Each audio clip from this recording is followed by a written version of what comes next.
Good morning, this is Dominic with TheBackVlog.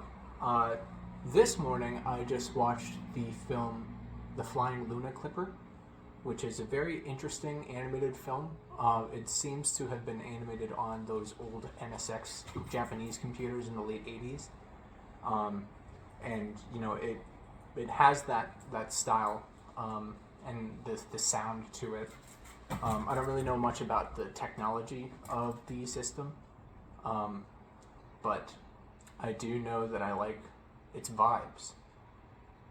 The film itself was this strange sort of travelogue, educational kind of looking video, and it had these kind of like vignettes with this plane, the titular Flying Luna Clipper, going across the world, and like there's all these interesting characters on this plane.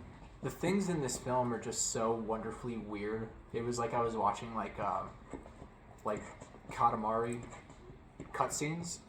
It really had the tone of that.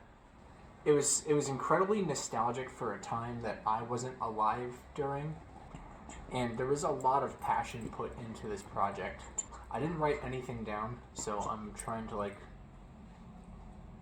to compile my thoughts about this because I just watched it this morning, and I should have recorded it when it was fresh in my mind. But now it's been a few hours, and I should have written my thoughts down about it. Seeing this film though makes me really interested in emulating this system and exploring its library of games. I'm really interested in Hideo Kojima's games, his early ones. I've played the 2 Metal Gear games, like the 2 official ones. But I really want to play Snatcher and Police Knots, and I want to investigate. I think Police Knots is the one that I want to check out on PlayStation, because that one they made the cutscenes into basically like straight up FMV anime cutscenes. But I hear that the Snatcher PS1 release is not as good as the classic one. I don't even know if those are MSX games, if I'm being quite honest. But yeah, like I want to see more MSX films. I don't know if more of them exist, but this film had such a unique voice and such a unique look to it. I really don't know how to put to words the type of nostalgia it made me feel. It's a vaporwave film, man. It's airy and hopeful for a future that never happened. It serves as like a celebration to the technology of the time and how people back then were really living in what felt like the future of humanity. There wasn't really a plot to the film. There was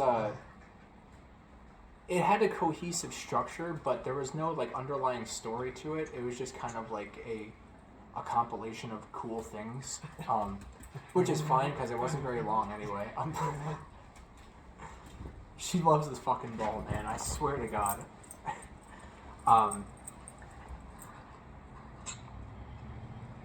But really, the lack of a storyline, it doesn't really matter because you're not really there for the story. You're there for the style. This is definitely a style over substance type of film, and that's completely okay. This is another piece of art that you can tell the people working on it really cared about what they were doing, and they were really interested in exploring what the technology they were working with had to offer and what it was capable of.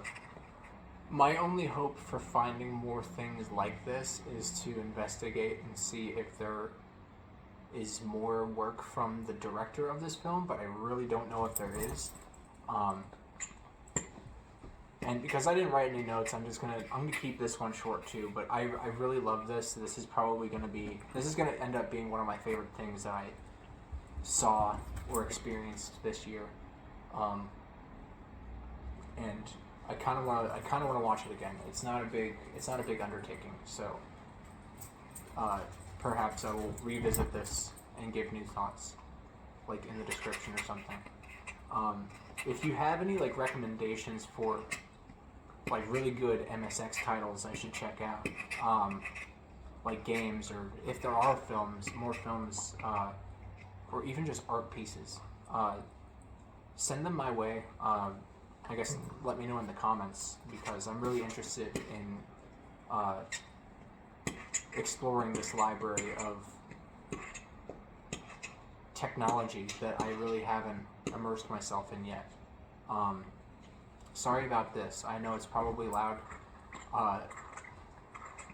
but she has her freedoms, and I will not impede upon them.